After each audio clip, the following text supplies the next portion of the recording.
Hey, Florence Youth. I hope everybody is doing well and is safe. Due to the coronavirus, we aren't able to meet as we normally do, but I was thinking that making these videos where we walk through Philippians, talking about having joy in Christ, would be helpful. So last week we talked about Philippians chapter 1, verses 3 through 11, and today we're going to be in Philippians chapter 1, verses 12 through 30. And I got three main points, and we're talking about really how to have joy in the midst of pain and difficulty and suffering. And so my first point is that Paul has one goal in life. Look at verse 12. I want you to know, brothers, that what has happened to me has really served to advance the gospel, so that it has become known throughout the whole imperial guard and to all the rest that my imprisonment is for Christ. If you remember from last week, Paul is writing this letter to the church at Philippi from prison.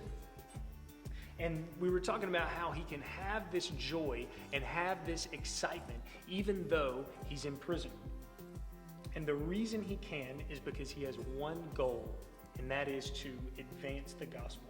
He's saying, what's happened to me being in prison is actually a good thing, because all the imperial guard have found out about me being in prison, and they have heard the gospel from me being in here and preaching to them.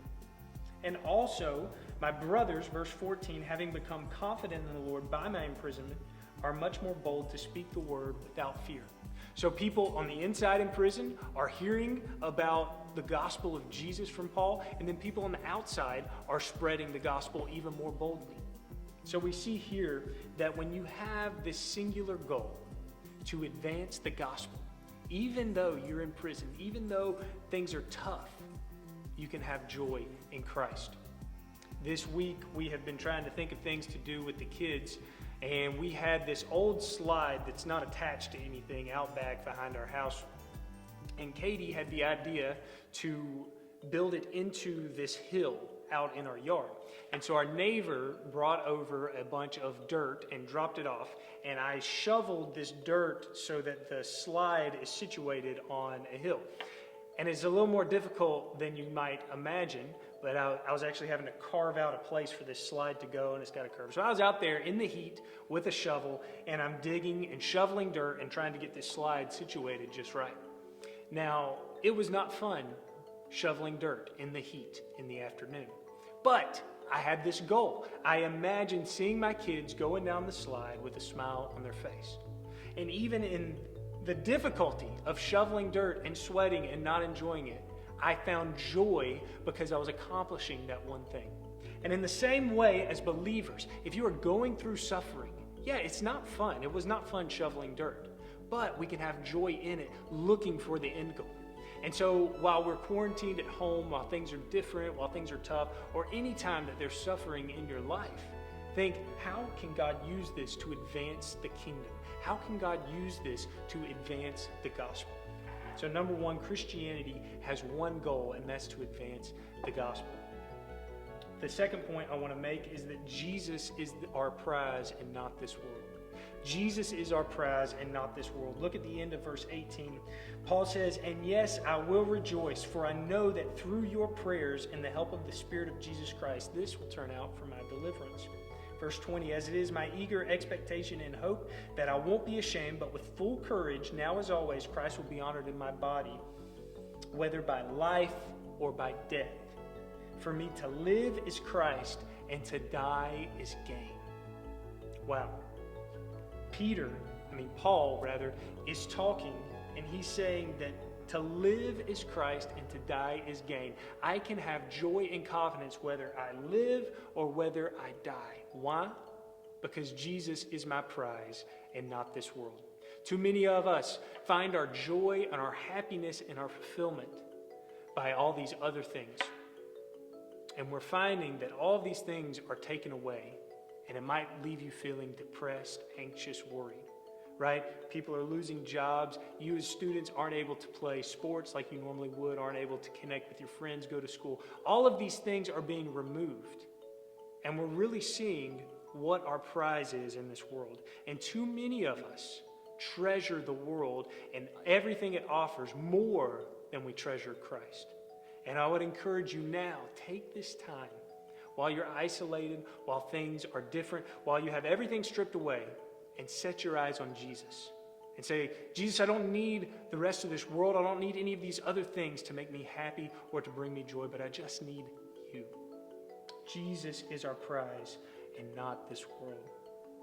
So Christianity has one goal, to advance the gospel.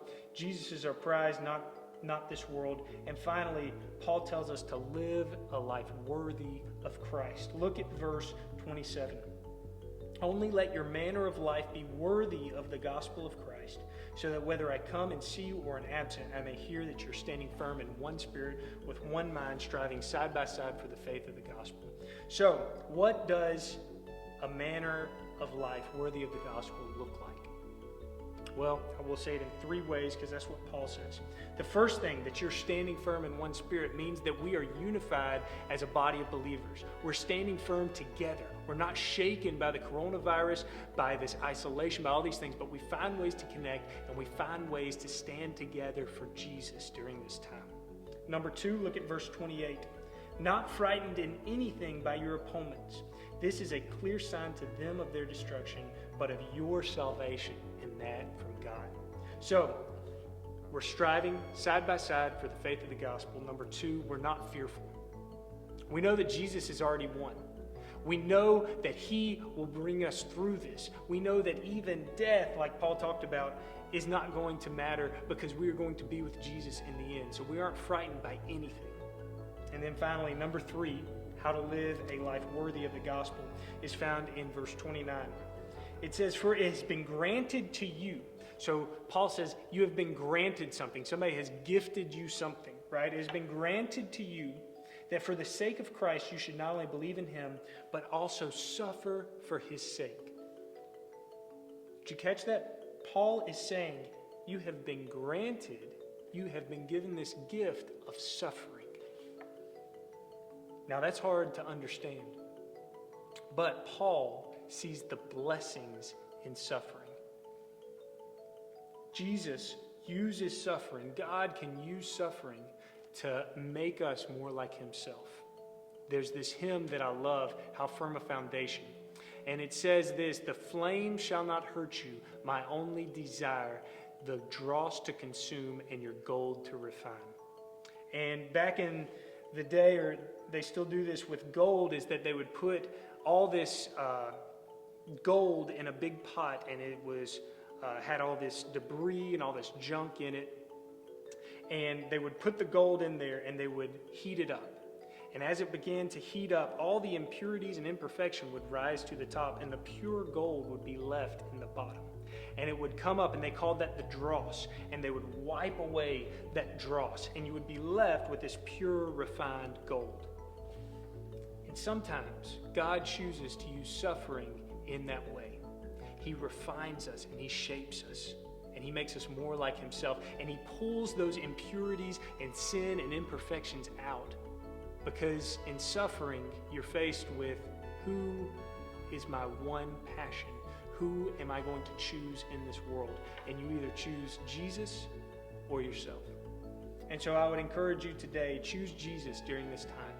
During this time of isolation, during this time of suffering, of pain and hardship, choose Jesus.